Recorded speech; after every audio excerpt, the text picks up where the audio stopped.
السلام علیکم ورحمۃ اللہ وبرکاتہ۔ بسم اللہ والحمد للہ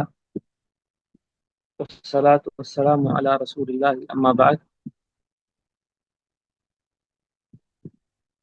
آج ہم اس شخصیت کا تذکرہ کریں گے۔ علمی دنیا میں انہیں حافظ بن حجر عسقلانی کے نام سے جانا جاتا ہے۔ ویسے تو اللہ تعالیٰ نے ان کو مختلف علوم اور فنون میں بڑی مہارت سے نوازا تھا،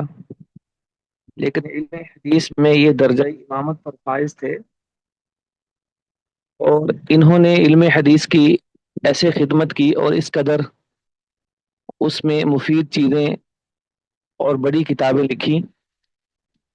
کہ ان کے بعد آنے والے جب بھی علم حدیث کے ان پہلوؤں اور موضوعات پر قلم اٹھاتے ہیں یا پڑھنے کی کوشش کرتے ہیں تو ان سے مستغنی نہیں ہو سکتے۔ اس کی ایک مثال میں آپ کے سامنے ذکر کرتا ہوں کہ علم حدیث کے اندر حافظ بن حجر کے اثرات کس قدر گہرے ہیں، اور آج تک ان کی وفات کو 600-700 سال گزرنے کے باوجود کس طرح سے پوری دنیا میں استفادہ کیا جاتا ہے۔ حافظ بن حجر نے اصول حدیث پر ایک مختصر سی کتاب لکھی ہے جس کا نام نخبۃ الفکر، اور پھر خود ہی اس کی شرح کی ہے نزہۃ النظر کے نام سے۔ حافظ بن حجر نے یہ کتاب 812 ہجری میں لکھی تھی اور 818 ہجری میں اس کی شرح لکھی تھی۔ جب سے حافظ بن حجر نے اصول حدیث پر یہ کتاب لکھی ہے، ان کی زندگی میں بھی ان کے ہم عصر علماء نے مختلف ممالک میں مصطلح الحدیث کے لیے اسی کتاب پر ہمیشہ زور دیا، اس کو سیکھا، پڑھا، پڑھایا، حتیٰ کہ آج تک مصطلح الحدیث پر جو شخص بھی لکھتا ہے وہ حافظ بن حجر کی کتاب ہی کو بنیاد بناتا ہے اور انہی کے اختیار کردہ طریقے اور اصول حدیث کے منہج کو اپنانے کی کوشش کرتا ہے۔ حافظ بن حجر رحمۃ اللہ علیہ، جن کے مختلف القاب ہیں، ان کے علمی مرتبے کے پیش نظر ان کو امیر المؤمنین فی الحدیث بھی کہا جاتا ہے، اور کئی علماء تو جب بھی مطلقاً حافظ کا لفظ بولتے ہیں تو اس سے ابن حجر مراد ہوتے ہیں۔ شیخ الاسلام بھی، امام سیوطی ان کو ہمیشہ ذکر کرتے ہیں۔ حافظ ابن حجر رحمۃ اللہ علیہ کے بارے میں آج ہم کچھ باتیں ذکر کریں گے، جس سے ایک تو ان کے حالات اور ان کے احوال کا کچھ تذکرہ ہوگا، اور دوسرا ان کی خدمات اور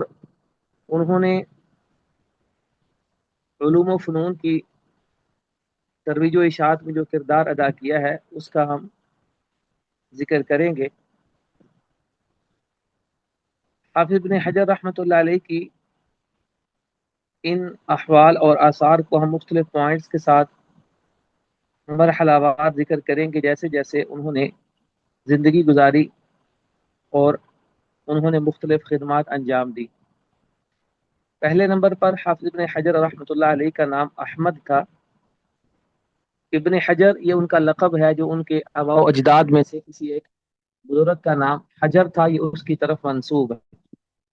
شہاب الدین ان کا لقب تھا، ابو الفضل ان کی کنیت ہے۔ احمد بن علی ابن حجر الکنانی یہ ان کے قبیلے کی طرف نسبت ہے، اور العسقلانی یہ عسقلان شہر غزہ کے پاس ہے، اس سے 25 کلومیٹر کے فاصلے پر، یہ فلسطین میں واقع ہے، لیکن اب یہ اسرائیل جیسی ناپاک ریاست کا حصہ بن چکا ہے۔ یہ غزہ سے 25 کلومیٹر کے فاصلے پر عسقلان شہر ہے، اس کی طرف حافظ بن حجر کی نسبت عسقلانی ہے۔ عسقلانی صرف ان کو اس لیے کہا جاتا ہے کہ ان کا خاندان اس شہر کا رہنے والا تھا، یعنی اصلاً ان کی فیملی عسقلان کی رہنے والی تھی، لیکن حافظ بن حجر خود مصر میں پیدا ہوئے، مصر ہی میں ان کی نشو و نما ہوئی، مصر ہی میں انہوں نے زندگی گزاری اور مصر ہی میں ان کی وفات ہوئی تھی، یعنی پیدائش سے لے کر وفات تک ان کی زندگی کا جو سارا دورانیہ ہے وہ مصر ہی میں گزرا ہے۔ عسقلانی صرف ان کو اصلاً اور خاندان کیونکہ وہاں کا رہنے والا تھا اس وجہ سے کہا جاتا ہے۔ حافظ ابن حجر رحمۃ اللہ علیہ 773 ہجری میں پیدا ہوئے اور 79 سال کی عمر میں 852 ہجری میں ان کی وفات ہوئی تھی۔ دوسرے نمبر پر حافظ ابن حجر رحمۃ اللہ علیہ کی نشو و نما اور تعلیم کے حوالے سے یہ بات قابل ذکر ہے کہ جب ان کی عمر ابھی 4 سال ہوئی تھی تو ان کے ماں باپ دونوں ہی وفات پا چکے تھے۔ یتیمی کی حالت میں ان کی پرورش ہوئی۔ جب ان کے ماں باپ وفات پا گئے تو ایک بہت ہی نیک لیکن امیر شخص ابو بکر الخروبی ذکی الدین، اس شخص نے ان کو اپنی کفالت میں لے لیا۔ ابو بکر الخروبی ایک تاجر شخص تھا، دولت مند بھی تھا لیکن بڑا ہی نیک اور متقی انسان تھا۔ اس نے جب حافظ ابن حجر کو اپنی کفالت میں لیا تو ان کی تعلیم اور تربیت کا بڑا اہتمام کیا، ان کو مدرسے میں تعلیم کے لیے داخل کروایا۔ حافظ بن حجر کو چونکہ اللہ تعالیٰ نے بڑی ذہانت اور فطانت سے نوازا تھا تو انہوں نے 9 سال کی عمر میں قرآن مجید کا حفظ مکمل کر لیا تھا۔ جب حافظ بن حجر کی عمر 12 سال ہوئی ابو بکر الخروبی حج پہ گئے تو حافظ بن حجر کو بھی اپنے ساتھ لے گئے، اور حافظ بن حجر کی سعادت اور بچپن میں ہی ان کی لیاقت ملاحظہ کیجئے کہ 12 سال کی عمر میں انہوں نے مکہ مکرمہ میں تراویح پڑھائی۔ یہ تفاعل ہے، یعنی نیک فعال ہے کہ اس عمر کے اندر جو مکہ میں امام بنا ہے اللہ تعالیٰ آگے بھی ان کو درجہ امامت پر فائز کرے گا۔ حافظ بن حجر نے 12 سال کی عمر میں مکہ ہی میں حدیث کا سماع کیا اور طلب علم کی ابتدا بھی ان کی مکہ ہی میں حدیث کے درس سے ہوئی۔ تو یہ 2 سعادتیں حافظ بن حجر کو مکہ مکرمہ میں نصیب ہوئیں۔ لیکن جب حافظ بن حجر کی عمر 14 سال ہوئی تو یہ ابو بکر الخروبی جو ان کے کفیل اور نگران تھے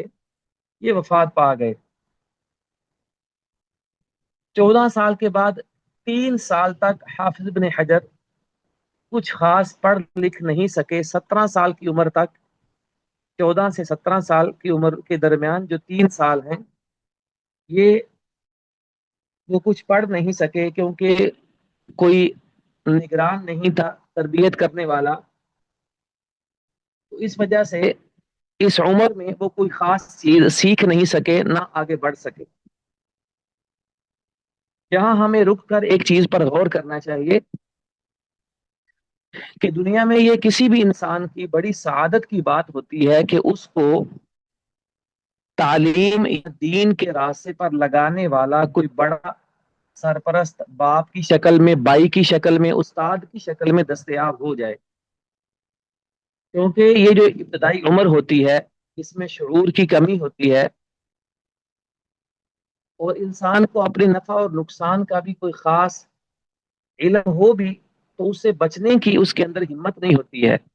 نفع اور نقصان کی تمیز بھی اسے کم ہوتی ہے۔ حافظ بن حجر کا دیکھیے کہ جب تک ان کے نگران موجود تھے وہ حفظ بھی کرتے ہیں، مکہ میں امامت کرواتے ہیں، حدیث کا سماع بھی کرتے ہیں، لیکن جیسے ہی ان کی وفات ہوتی ہے 3 سال ان کے یوں ہی گزر جاتے ہیں اور وہ کچھ خاص پڑھ لکھ نہیں پاتے۔ تو یہاں ہمیں ایک بات کو دھیان سے یاد رکھنا چاہیے، وہ یہ کہ اگر ہمیں کوئی ایسا نگران اور رہنما زندگی میں دستیاب ہو جائے جس کے اخلاص کا ہمیں یقین ہو، اس کی دیانت پر ہمیں اعتماد ہو اور ہمیں یہ بات تسلیم ہو کہ یہ میرا خیر خواہ ہے، تو پھر ہمیں کوشش کرنی چاہیے کہ چاہے ہماری بات سمجھ میں آئے یا نہ آئے، اس کی رہنمائی میں اپنی زندگی کا سفر طے کریں، خاص طور پر اگر اس کا تعلق علم کی لائن سے ہے تو علم میں ہمیں جہاں جہاں جیسے جیسے وہ رہنمائی دے ہمیں اس کی مان کر آگے بڑھنا چاہیے۔ یہ بڑا ہی آسان اور کامیاب طریقہ ہوتا ہے کہ انسان اپنی منزل تک بڑی کامیابی سے پہنچ جائے گا۔ اس نعمت کو ہمیں ضائع نہیں کرنا چاہیے۔ اگر کسی انسان کو یہ نعمت میسر ہو کہ اسے کوئی مخلص رہنما زندگی میں ملا ہوا ہے، خاص طور پر اگر کوئی استاد ہے تو وہ اپنے شاگرد اور طالب علم کی رہنمائی کرتا ہے کہ تم ایسے پڑھا کرو، ایسے یاد کیا کرو، ایسے لکھا کرو، اور ایسے اس علم کے اندر رسوخ پیدا کرنے کا طریقہ ہے، اس پر تم نے عمل کرنا ہے، تو انسان کو ہمیشہ اس کی پابندی کرنی چاہیے، کیونکہ استاد وہ ہوتا ہے جس نے زندگی میں بہت بڑا عرصہ اس علم کو سیکھنے میں سکھانے میں لگایا ہوتا ہے، اور وہ اپنے تجربے کی روشنی میں سمجھتا ہے کہ اس علم میں کامیاب ہونے کا راستہ کون سا ہے۔ اب ہم آگے چلتے ہیں کہ حافظ کی عمر جب 17 سال ہوئی تو اللہ تعالیٰ کی توفیق سے ان کو علم تاریخ سے بڑی گہری دلچسپی پیدا ہو گئی۔ علم تاریخ کے گزشتہ اقوام اور بڑے بڑے افراد کے کارنامے اور عہد ماضی کے اندر تاریخ میں جو واقعات اور حوادث گزرے ہیں امتوں کے، اقوام کے، اس سلسلے میں جتنی بھی کتابیں لکھی گئی تھی حافظ ابن حجر نے تاریخ کا مطالعہ شروع کر دیا، چھوٹی بڑی تاریخ سے متعلقہ تمام کتابیں پڑھ ڈالی۔ تاریخ پڑھنے کا فائدہ کیا ہوتا ہے؟ یہاں ایک بات ہمیں یہ بھی سمجھنی چاہیے، تاریخ پڑھنے سے سب سے پہلے انسان کی بصیرت میں اضافہ ہوتا ہے، اس کے اندر عقل مندی اور دانش، حکمت اور دانائی ایسی صفات پیدا ہوتی ہیں۔ وہ کیسے؟ وہ اس طرح کہ جب انسان دیکھتا ہے کہ گزشتہ ادوار میں امتوں نے، قوموں نے اور بڑے بڑے افراد نے کون سے راستے اختیار کیے کہ ان کو نفع حاصل ہوا، اور کن راستوں پر چل کر انہوں نے نقصان اٹھایا، تو اس طرح انسان نفع اور نقصان کی تمیز حاصل کرتا ہے اور اپنی زندگی میں اور آنے والے حالات میں سابقہ اقوام اور افراد کے تجربات سے فائدہ اٹھاتا ہے۔ اسے چیزوں کا تجزیہ کرنے کی صلاحیت پیدا ہوتی ہے کہ صحیح کیا ہے، غلط کیا ہے، کیونکہ اس نے پہلے لوگوں کو دیکھا ہوتا ہے کہ وہ کس طرح صحیح غلط کی تمیز کر کے چلے، صحیح پر چلے تو فائدہ ہوا، غلط پر چلے تو انہوں نے نقصان اٹھایا۔ یہ تاریخ انسان میں بصیرت پیدا کرتی ہے، ماضی کے تجربات سے حال اور مستقبل کی تعمیر ہوتی ہے، یہ تاریخ کا بہت بڑا فائدہ ہوتا ہے۔ اس لیے ہمیں بھی چاہیے کہ ہم بھی چاہے مختلف شعبہ حیات سے تعلق رکھتے ہیں، خاص طور پر اگر ہم طالب علم ہیں تو ہمیں تاریخ کو اپنے علم اور مطالعے کا حصہ ضرور بنانا چاہیے۔ اس میں بھی ایک ترتیب ہوتی ہے کہ تاریخ میں کس طرح کی چیزیں پڑھی جاتی ہیں، کون سی کتابیں پڑھنا اہم ہوتا ہے، یہ ابھی ہمارا موضوع نہیں ہے، اگر نہ اس میں بھی اپنے استاد کی رہنمائی سے چلنا چاہیے کہ تاریخ کے سلسلے میں مجھے کس طرح سے اپنے مطالعے کی ابتدا کرنی چاہیے اور کن کن کتابوں کو توجہ سے پڑھنا چاہیے، یہ بھی بہرحال ایک الگ موضوع ہے۔ تو حافظ ابن حجر 17 سال کی عمر میں تاریخ کا مطالعہ شروع کرتے ہیں، بڑی چھوٹی تمام کتابیں پڑھ ڈالتے ہیں۔ جب حافظ ابن حجر کی عمر 19 سال ہوئی تو ان کو ادب اور عربی زبان کے قواعد اور گرامر سے بہت زیادہ تعلق پیدا ہوا اور بڑی دلچسپی پیدا ہوئی۔ پھر انہوں نے جب ادب اور عربی زبان، شعر و شاعری، اس سے ان میں لگن پیدا ہوئی تو انہوں نے ادب اور شاعری کے سلسلے میں جس قدر کتابیں دستیاب ہو سکی ان کا مطالعہ کیا. انہوں نے کسی شاعر کا دیوان نہیں چھوڑا جو دستیاب ہو اور اس کو پڑھا نہ ہو. حتیٰ کہ ابن حجر اس کو پڑھتے پڑھتے خود بھی اس قدر عربی ادب اور زبان کے ماہر بن گئے کہ وہ خود بھی شاعری کرنے لگے اور عربی میں شعر کہنے لگے. ان کا ایک شاعری کا دیوان بھی مطبوع اور چھپا ہوا ہے جو حافظ ابن حجر نے عربی شاعری کی ہے. یہاں اس جگہ بھی ہمارے لیے ایک سبق ہے کہ انسان جس ماحول میں رہتا ہو اور جہاں اس نے زندگی گزارنی ہو، خاص طور پر اگر وہ دائی ہے، معلم ہے، طالب علم ہے اور اس نے یہ ارادہ کیا ہے کہ میں نے دعوت اور تعلیم سے وابستہ رہ کر زندگی گزارنی ہے، تو اسے دو زبانوں پر بڑی محنت اور مہارت کے ساتھ توجہ دینی چاہیے. پہلا، اگر ہم شریعت کے طالب علم ہیں تو عربی زبان کو ہمیں بڑی گہرائی سے اور بڑے رسوخ کے ساتھ اس کو حاصل کرنا چاہیے. عربی کے جو مختلف علوم ہیں، گرامر ہو چاہے وہ زبان ہو، پڑھنا، سننا، بولنا، لکھنا، یہ چار مہارتیں ہوتی ہیں کسی بھی زبان کی. یا اس کے علاوہ عربی کے علوم ہوں، بلاغت سے متعلقہ ہوں،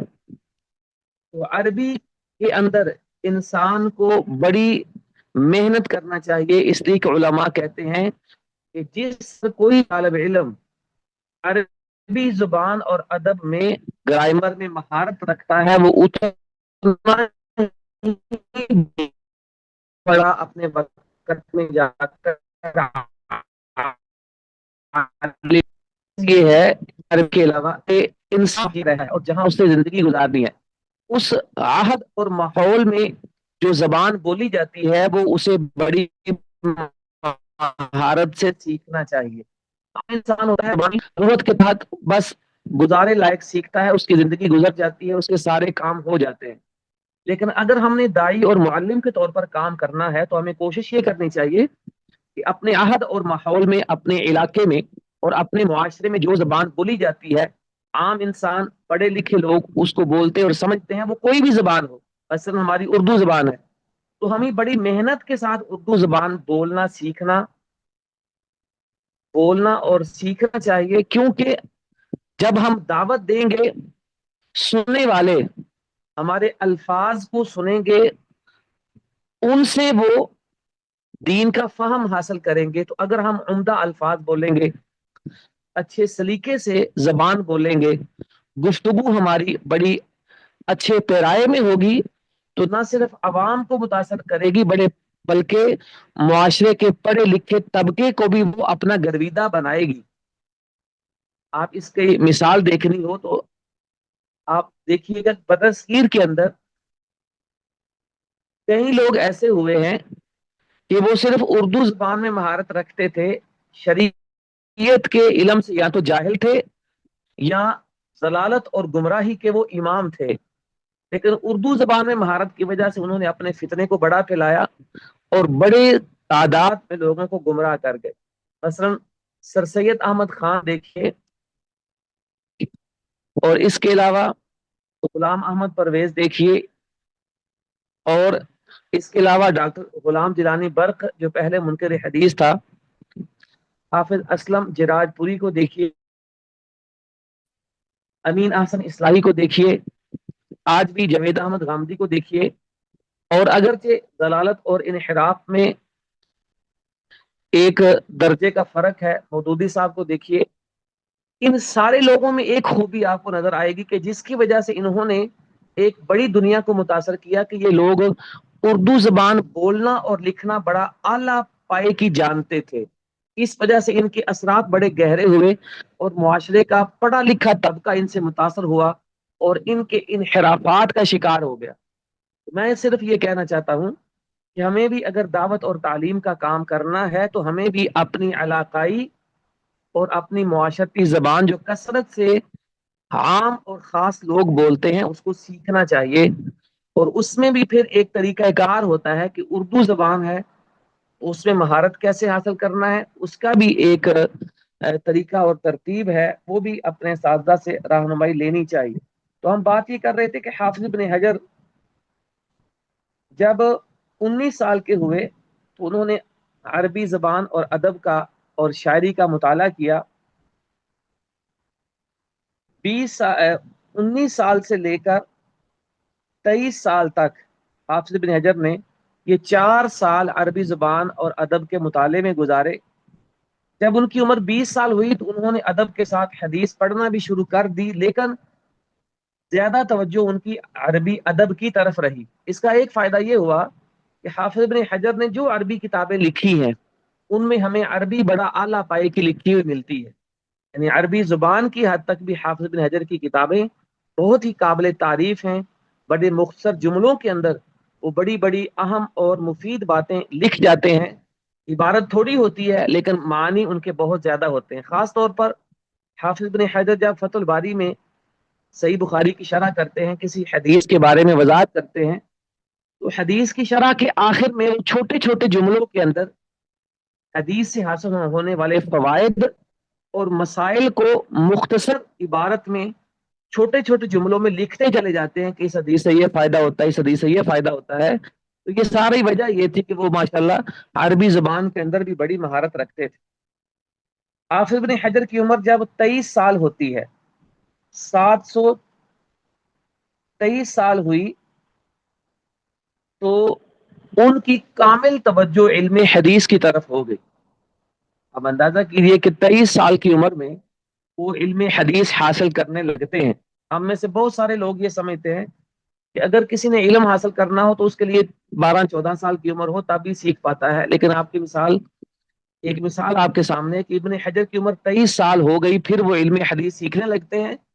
اور اتنی محنت سے سیکھا کہ وہ ایک وقت آیا علم حدیث میں اپنے عہد کے امام بن گئے۔ تو اصل بات یہ ہے کہ کوئی علم سیکھنے کی کوئی عمر نہیں ہوتی کہ کم ہے یا زیادہ ہے۔ اگر ہم کامل توجہ اور یکسوئی کے ساتھ پوری محنت کے ساتھ عمر کے جس حصے میں چاہیں سیکھ سکتے ہیں، حاصل کر سکتے ہیں، عزم اور محنت انسان کی ہو تو سب کچھ حاصل ہو سکتا ہے۔ حافظ ابن حجر رحمۃ اللہ علیہ نے جب علم حدیث حاصل کرنا شروع کیا اور اس قدر محنت سے پڑھا کہ وہ علم حدیث میں اپنے عہد کے امام بن گئے، تو اس کی ایک خاص وجہ بھی ہے کہ جس نے ان کو علم حدیث کے اندر اس قدر مہارت سے اور اس قدر رسوخ سے نوازا، اس کے پیچھے ایک اہم سبب یہ تھا، بلکہ علم حدیث ہی نہیں باقی علوم کے اندر بھی حافظ بن حجر رحمۃ اللہ علیہ نے اس قدر مہارت حاصل کی کہ مختلف موضوعات پر الگ الگ فنون میں کئی کتابیں لکھی۔ اس کی وجہ کیا تھی کہ علم حدیث میں درجہ امامت پر فائز ہیں، باقی علوم کے اندر بھی اللہ تعالیٰ نے ان کو رسوخ اور بڑی مہارت سے نوازا تھا کہ وہ اپنے عہد میں درجہ امامت پر پہنچ گئے علوم کے اندر۔ اس کی وجہ ایک بہت بڑی یہ تھی کہ حافظ بن حجر جب مختلف علوم پڑھنے لگے تو انہوں نے یہ کوشش کی کہ ہر علم کو اس کے ماہر اور امام سے پڑھا جائے، کیونکہ اگر کوئی شخص جو علم بھی سیکھتا ہے کوشش یہ کرتا ہے کہ میں نے حدیث سیکھنی ہے تو ایسے شخص سے سیکھنی ہے جو علم حدیث میں مہارت رکھتا ہے بلکہ امامت کے مرتبے پر فائز ہے۔ اسی طرح اگر وہ کہتا ہے کہ میں نے عربی گرامر نحو اور صرف سیکھنی ہے تو ایسے بندے سے سیکھتا ہے جو نحو اور صرف کا ماہر ہے۔ اگر تفسیر سیکھتا ہے تو کوشش یہ کرتا ہے کہ میں نے ایسے بندے سے علم تفسیر، اصول تفسیر، قرات، علوم قرآن سیکھنے ہیں جو ان علوم میں بہت مہارت رکھتا ہے۔ تو یہ فائدہ ہوتا ہے کہ تھوڑے وقت میں بڑا علم حاصل ہو جاتا ہے، اور جو علم حاصل ہوتا ہے وہ بڑا ہی اعلیٰ پائے کا اور بڑا گہرا علم ہوتا ہے، انسان بھی جلدی ہی اس میں راسخ عالم بن جاتا ہے۔ یہ ہوتا ہے کسی بھی فن کے ماہر استاد سے وہ علم سیکھنے کے فوائد۔ اب حافظ بن حجر کی طرف ہم آتے ہیں تو دیکھیے کہ حافظ ابن حجر نے جب علم حدیث سیکھنا شروع کیا تو اس وقت علم حدیث کے امام تھے حافظ زین الدین العراقی. اب ہم ابن حجر کے اساتذہ کا ذکر شروع کرنے لگے ہیں کہ جن سے انہوں نے طلب علم کیا. تو علم حدیث میں حافظ ابن حجر نے اپنے استاد حافظ عبد الرحیم زین الدین العراقی سے پڑھنا شروع کیا. حافظ عراقی کے نام سے ان کی شہرت ہے. حافظ عراقی اپنے عہد میں علم حدیث کے اصول حدیث کے امام تھے. آپ اندازہ کیجئے حافظ عراقی علم حدیث میں کس قدر مہارت رکھتے تھے کہ انہوں نے شرح حدیث میں ایک کتاب لکھی, اس کا نام ہے طرح التسریب.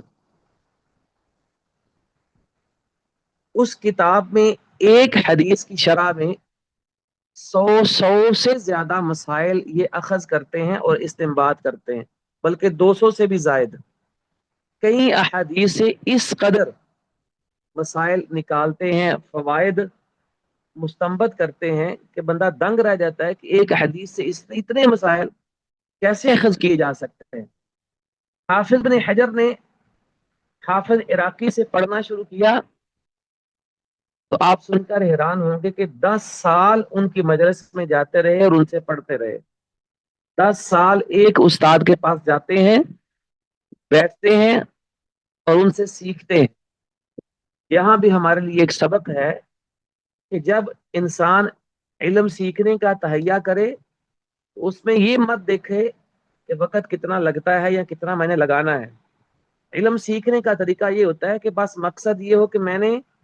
اس علم کو سیکھنا شروع کیا ہے تو اب میں نے اس میں مہارت پیدا کرنی ہے.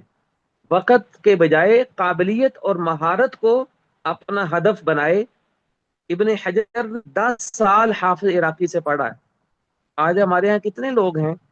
کہ جو چند ماہ کے کورس یا ڈپلومے کر کے سمجھتے ہیں کہ اب ہمیں بھی پڑھانا چاہیے, ہمارے اندر بھی سکھانے کی اہلیت پیدا ہو گئی. اتنے شارٹ کورسز کر کے کچھ 6 ماہ کا, سال کا, 2 سال کا, ہمارے اندر یہ غلط فہمی پیدا ہو جاتی ہے کہ اب ہم بھی استاد بن گئے ہیں, ہمیں بھی آگے پڑھانا چاہیے. حالانکہ انسان کو پڑھانے سے پہلے اتنی تیاری کرنی چاہیے کہ وہ کچھ لوگوں کو مفید چیزیں دے سکے اور ان کے لیے نفع مند بن سکے.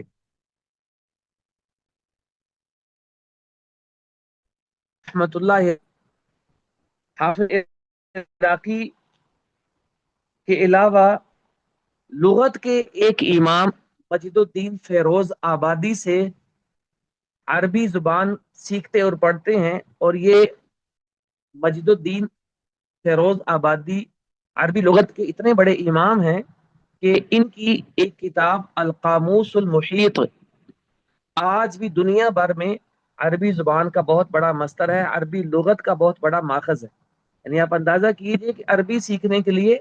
وہ عربی لغت کے امام مجد الدین کے پاس جاتے ہیں اور ان سے پڑھتے ہیں. ایسے ہی حافظ ابن حجر کے ایک استاد تھے حافظ ابن ملقن. ابن ملقن وہ عالم ہیں کہ جنہوں نے حافظ ابن حجر سے بھی پہلے صحیح بخاری کی ایک شرح لکھی جو اب 36 جلدوں کے اندر چھپی ہوئی ہے, التوضیح فی شرح الجامع الصحیح. یعنی 36 جلدوں میں انہوں نے صحیح بخاری کی شرح لکھی. یہ ایک کتاب ہے. اس کے علاوہ بھی انہوں نے 10 کتابیں لکھی ہیں جو علوم حدیث اور دیگر فنون کے متعلق ہیں. حافظ ابن ملقن رحمت اللہ علیہ, ان کی بھی دیکھیے کہ علم حدیث اور فقاہت کا عالم یہ تھا کہ انہوں نے عمدۃ الاحکام کتاب کی شرح لکھی ہے. آپ سب جانتے ہیں عمدۃ الاحکام ایک مختصر سی حدیث کی کتاب ہے جس میں 400 سے کچھ زائد احادیث ہیں. اس کتاب کی شرح جو انہوں نے لکھی ہے ابھی وہ 11 جلدوں کے اندر چھپی ہوئی ہے. عمدۃ الاحکام جو چھوٹا سا رسالہ ہے 11 جلدوں میں حافظ ابن ملقن نے اس کی شرح لکھی ہے جو چھپی ہوئی ہے. اس کا نام ہے الاعلام